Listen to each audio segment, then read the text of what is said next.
안녕하십니까. 2020학년도 경남 합격자 발표 사례를 맡은 이상혁이라고 합니다. 저는 오늘 이렇게 순서를 보시면 들어가며 여러분들에게 간단한 소개를 드리고, 그리고 1차 준비 과정, 2차 준비 과정, 그리고 간단한 Q&A 등을 여러분들과 함께 나눠보고자 합니다. 그리고 마치며 여러분들에게 제가 하고 싶은 말을 한마디 하고 그렇게 물러나 보도록 하겠습니다. 자, 들어가면입니다. 저는 우선 지금까지의 공부 기간은 2017년 1월 7일에 서울로 올라와서 직강을 듣기 시작했습니다. 그리고 2020년 2월 7일 발표가 나면서 최종 합격을 하게 되었는데요. 여기 보면은 지금까지의 점수가 나와 있습니다. 소수 때는 경남을 응시했지만 아주 처참한 점수를 받게 되었고요. 그리고 재수 때는 경남 응시에서 마이너스 2점, 그리고 삼수 때는 충북을 응시해서 기분 좋게도 1차 합격자의 명단에 들어가게 됩니다. 하지만 아쉽게도 최종 탈락을 겪게 되고 많은 슬럼프를 겪고 많은 아픔을 겪었습니다. 그리고 나서 올해 사수를 하면서 1차 때 높은 점수로 붙게 되고 결국 2차 때도 조금 까먹기는 했지만 결국 경남 차석이라는 결과를 이뤄냈다고 생각을 합니다. 자, 저는 이렇게 지금까지 점수를 말씀드린 것은 이후에 공부 방법이나 이런 것들이 여러분들에게 상당히 많은 도움이 되었으면 해서 이렇게 말씀을 드렸습니다. 자, 1차 준비 과정에 대해서 먼저 말씀드리겠습니다. 자, 우선 개론서 읽기인데, 개론서 읽기는 제가 생각할 때는 본인의 기준으로 중요성을 절대 판단하지 않는 것이 중요하다고 생각합니다. 올해 선상문자 베타라는 기출문제가 나왔었습니다. 이런 문제 같은 경우에는 저는 아주 쉽게 풀었지만 많은 사람들이 에게 문명과 크레타 이런 에게 문명을 보지 않고 바로 아테네부터 넘어가는 그런 상황이 벌어졌기 때문에 올해 선상문자 베타를 많이 틀리는 그런 결과를 가져왔다고 생각을 합니다. 그게 결국 본인의 기준으로 중요성을 판단했기 때문이라고 생각을 합니다. 자, 그리고 두 번째는 바로 다독하기입니다. 개론서를 정독하는 것도 상당히 중요합니다. 하지만 다독하는 것도 매우 중요하다고 생각합니다. 단 이것 같은 경우에는 정독 이후 반드시 다독을 해야 된다고 생각합니다. 그래야 본인의 머릿속에 맥락과 도식이 잡히기 때문에 조금 더 좋은 개론서 읽기 방향이 될 수 있다고 생각합니다. 자, 그리고 문단별로 읽기라고 적혀 있습니다. 개론서를 볼 때 김태규 선생님이 항상 말씀해 주시는데 문단별로 끊어 읽어라고 하십니다. 자, 이렇게 문단별로 소련의 대항, 밑에 아시아의 상황 이렇게 문단별로 끊어서 적어놓고 나중에 개론서를 다시 볼 때 조금 더 훨씬 편하게 개론서를 읽을 수 있는 그런 방향이 될 수 있습니다. 자, 두 번째 1차 준비 과정에서 두 번째는 기출 분석입니다. 기출을 김태규 선생님이 항상 말씀하시는 게 풀이하는 것이 아니라 분석하는 것이라고 하셨습니다. 지금까지의 주제별로 기출 연도를 살펴보고 그 기출 연도가 얼마 전에 나왔고 과거에 객관식 때 나왔는데 지금은 변형되지 아니하고 그런 것을 살펴본다면 충분히 본인도 기출 분석하고 트렌드를 예측할 수 있습니다. 대표적으로 여기 보면은 저는 로마 종교에서 이렇게 로마에 유입된 외래 신앙과 기독교 박해 이유에 대해서 올해 분명히 중요할 것이다. 반드시 나오진 않더라도 확률이 상당히 있을 것이다 라고 체크를 했었습니다. 그에 비해 로마 공화정의 구조와 몰락 과정 그리고 여러 의회들은 이렇게 체크를 해놓지 않았습니다. 그리고 여기 보면 토마스 아퀴나스 같은 경우에도 이렇게 체크를 해놨던 걸 볼 수 있습니다. 그렇기 때문에 여러분도 김태규 선생님과 구영무 선생님이 주시는 이런 기출표를 보고 한번 분석을 해보고 그에 대비해보는 것도 좋을 것 같습니다. 자, 그리고 기출 분석에서 하나 더 말씀드리고 싶은 게 있다면 여기 이렇게 주요 내용을 필기해서 추가하기라고 할 수 있습니다. 기출책을 열심히 보고 거기에 답을 달달달달 외우는 것도 상당히 중요합니다. 하지만 이렇게 추가 내용을 필기한 것에서도 올해 답이 될 수 있는 그런 문장이 나올 수 있을 만큼 추가 내용을 추가하고 거기에 조금 더 그것을 중점적으로 조금 더 보는 것도 중요하다고 생각합니다. 자, 그리고 객관식 기출 분석은 또 어떻게 하냐라는 질문들이 있었던 것 같습니다. 그랬기 때문에 객관식에 대해서 말씀드리려고 하는데, 자, 여기 독일의 문제가 나왔습니다. 이 객관식 같은 경우에는 시기를 언제나 써놓는 것이 중요하다고 생각합니다. 이거는 지도 문제나 자료 문제가 나오는 경우에 시기는 주관식도 반드시 써놔야 된다고 생각을 하는데요. 자, 두 번째는 틀린 답지는 도대체 왜 틀렸는지 반드시 필기하는 것입니다. 여기 보시면 틀린 답지가 왜 틀렸는지 필기를 해놨던 그런 흔적이 있습니다. 여러분들도 이렇게 객관식 답지를 충분히 분석을 하고 그런다면 기출 분석을 충분히 잘할 수 있을 것이라고 생각합니다. 그리고 저는 지도를 적극적으로 활용을 했습니다. 여기 독일의 지도가 나오는 문제가 있었고 여러 다른 문제들이 많았었는데 그 지도 주변에 지금 이렇게 위치를 찾아서 적어 놓는 그런 습관을 통해서 지도를 조금 더 이해할 수 있고 그렇기 때문에 지도를 이해하다 보니까 여러 맥락이 머리 안에 들어왔던 것 같습니다. 자, 다음으로는 교재 활용에 대해서 말씀드리도록 하겠습니다. 자, 교재 활용은 저는 우선 여러 개론서에서 추가 내용을 적어 넣기 시작했습니다.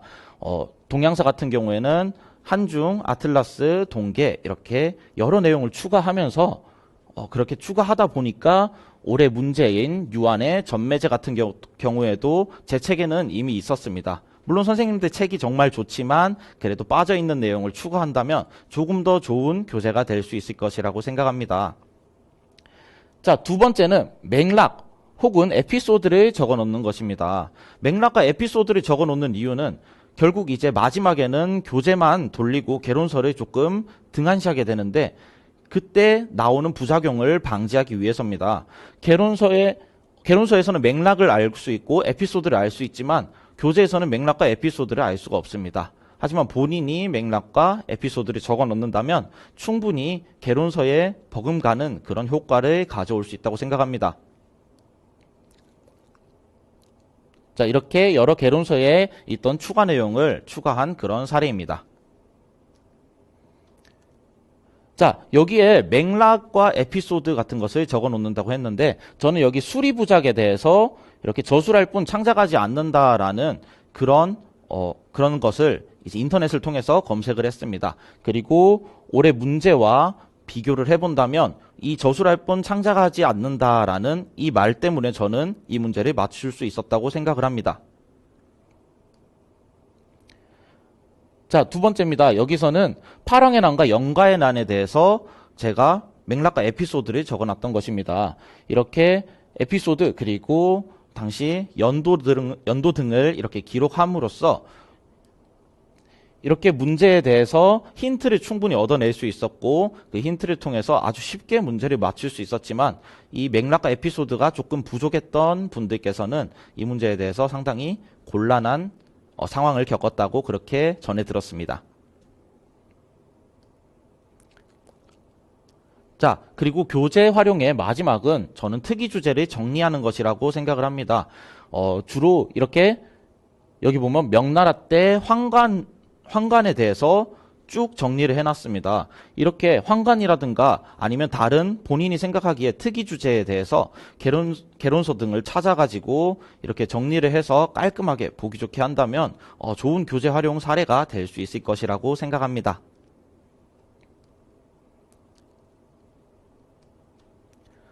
자, 1차 준비 과정에서 저는 스터디를 어떻게 활용했는지 말씀드리도록 하겠습니다. 자, 스터디는 저는 9, 11월에 그때 서울에 올라오게 되었었는데 9, 11월에 암기 스터디를 적극적으로 활용했습니다. 9, 11월 동안 계속 스터디를 돌리다 보면 개론서 3회독도 충분히 가능하고 9, 11월에만 3회독 그리고 플러스 알파까지 충분히 가능합니다. 자, 범위를 정해서 각자 스터디원들끼리 공부를 해오고 그에 대한 문답을 진행하는 것입니다. 제가 이 친구에게 열심히 물어보고 이 친구 차례에 3명이서 동시에 계속 물어보는 것입니다. 계속 물어보고 이 친구가 지칠 때쯤 되면은 교대를 해주고 그렇게 상당히 압박 면접하는 스타일로 스터디를 진행을 했습니다. 그러다 보니까 완전 백지 상태에서 인출을 해내야 되고 그렇게 되다 보니까 실제 시험에서도 많은 도움이 있었던 것 같습니다. 자, 그리고 스터디원과 함께 교재 작업도 했었습니다. 스터디원과 저와 스터디 멤버 1이 동계에 대해서 찾아오고, 그리고 스터디 멤버 2가 아틀라스, 멤버 3이 한의중에 대해서 조사를 해오는 것입니다. 그리고 그 조사를 해오고 그 범위만큼 조사를 해온 것을 스터디 때 알려주고, 그 알려준 것에서 본인이 취사 선택해서 이렇게 아까 교재 활용에 적극적으로 그렇게 필기해서 넣으시면 좋은 교재 단권화 작업이 될 수 있을 것이라고 생각합니다. 그리고 조금 더 편하게 단권화를 이룰 수 있다고 생각합니다. 자, 그리고 두 번째, 이제 마지막은 스터디를 2개 돌려보기라고 적혀 있는데, 이거는 지극히 개인적이고 주관적입니다. 저는 토일 월화는 이렇게 4인 스터디를 진행을 했었고, 개론서를 돌렸습니다. 그리고 매일 20시에서 22시까지는 후배와 1대1 짝 스터디를 했었는데, 저는 이 과정에서도 상당히 많은 도움을 얻었습니다. 후배가 모르는 것을 가르쳐 주면서 제가 조금 더 그 내용을 명확하게 알아낼 수 있었고, 명확하게 머릿속에 집어넣을 수 있었다고 생각합니다.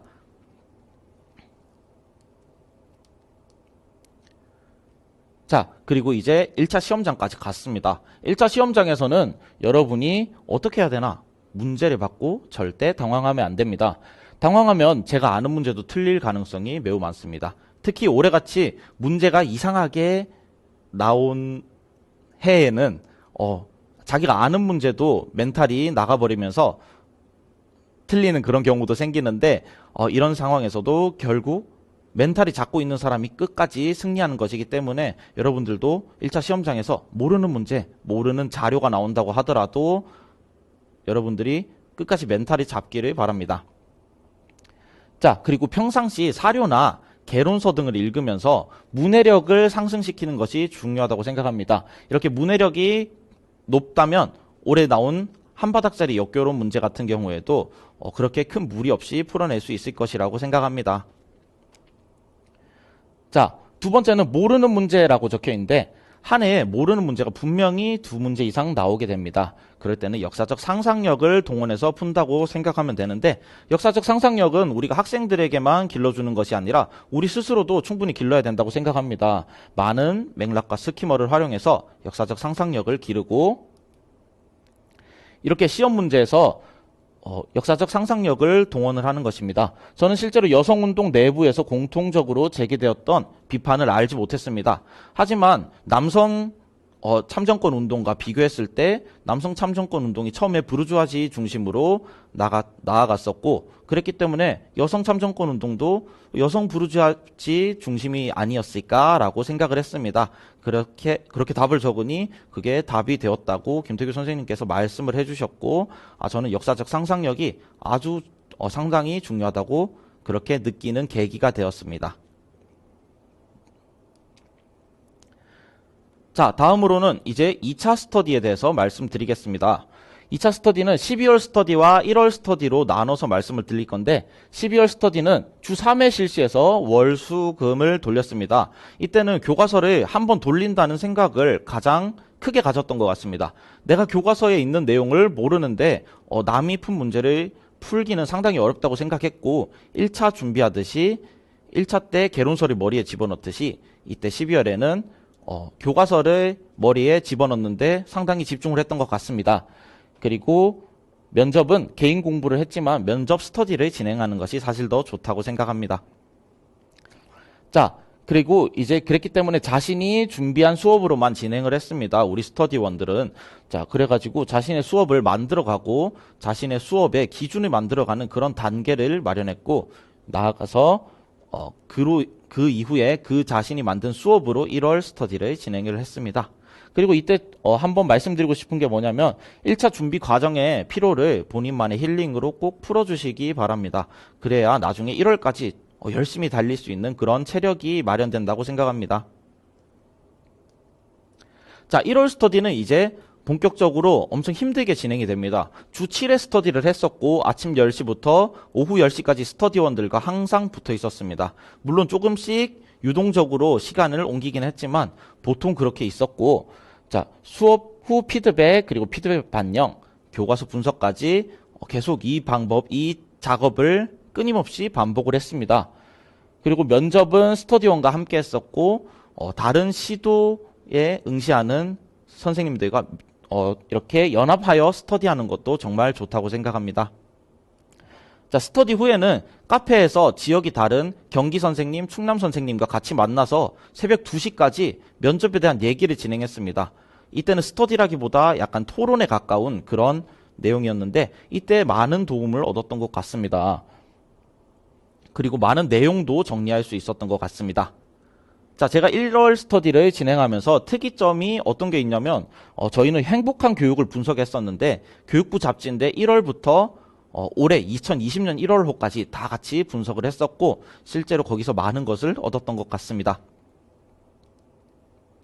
자, 이게 행복한 교육이고 행복한 교육에서는 우리 면접책에서 볼 수 있는 그런 공간혁신 이런 주제들이 상당히 많이 나와 있습니다. 그리고 이렇게 공간혁신의 또 다른 이름은 교육혁신이다 라고 되어 있는 것처럼 본인이 면접에서 활용할 수 있는 그런 많은 사례들을 제공할 수 있습니다.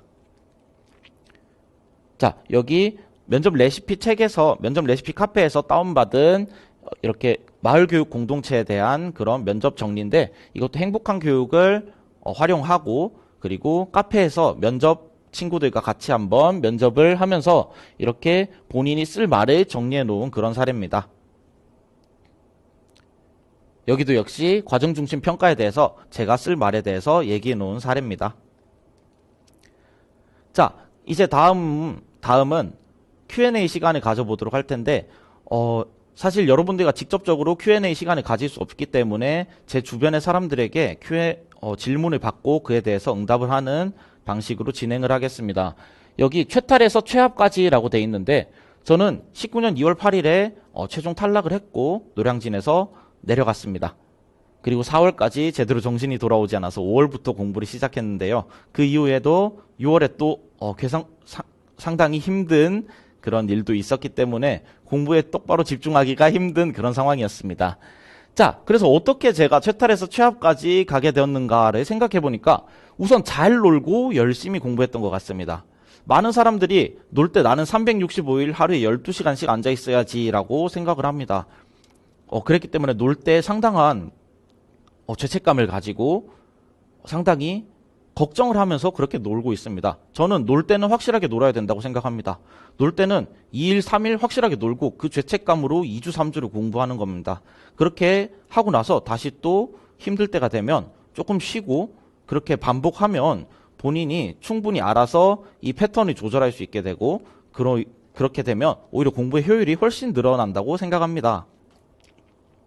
자, 그리고 두 번째는 저는 주변에서 감사한 것을 많이 찾았습니다. 어떤 것이 감사하냐 하니 우리 어머니 아버지도 이렇게 나를 밀어주시니까 감사하고 동생이 아침에 밥 해놓고 나간 것도 상당히 감사했습니다. 이런 사소한 것에서 감사한 것을 찾기 바랍니다. 자, 그리고 인강 듣고 복습은 무조건 철저히 했고 끊임없는 마인드 컨트롤로 2월 8일을 절대 잊지 않는 그런 자세가 중요하다고 생각합니다. 자, 그리고 저는 다음으로 주변 환경에 대한 변화를 상당히 많이 줬던 것 같습니다. 학교에서도 공부하다가 학교 도서관에 갔다가 학교 열람실에 갔다가 그리고 9월이 되면은 아예 환경 자체를 바꿔서 이렇게 노량진으로 올라왔고 노량진에서도 끊임없이 환경의 변화를 많이 줬던 것 같습니다. 이로 인해서 새로 계속 리프레시하는 결과를 계속 리프레시를 해가지고 좋은 결과를 가져왔던 것 같습니다. 자, 두 번째 질문은 직강이냐 인강이냐라는 질문이 상당히 많았습니다.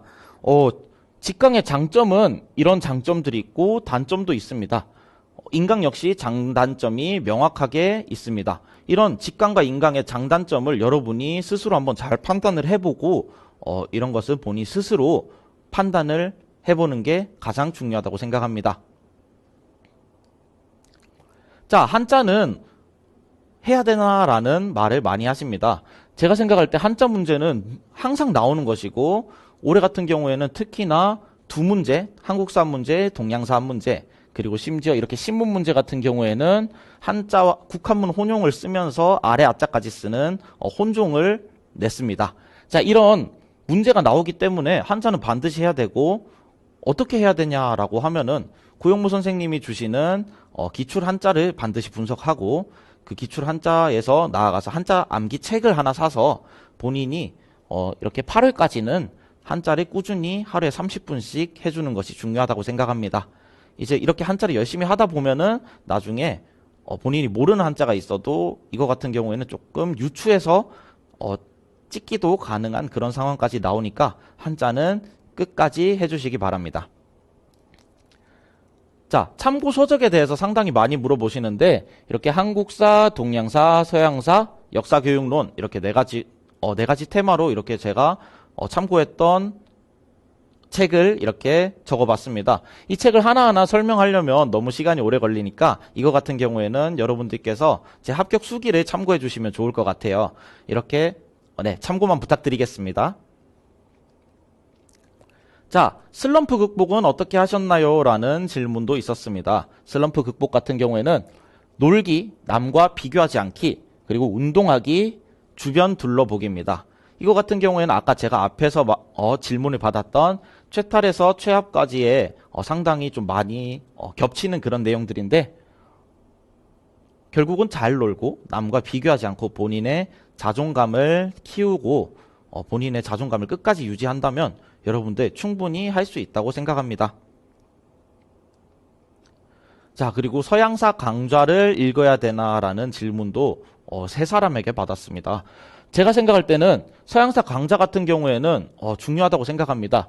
올해 문제에도 서양사 강좌에만 나오는 문제가 꽤 있었고 그렇기 때문에 중요하다고 생각하는데 첫째는 개론에 없는 내용이 상당히 많습니다. 그리고 최근 트렌드에도 부합하고 사회, 경제, 문화사에 상당한 강점을 가지고 있는 그런 책입니다.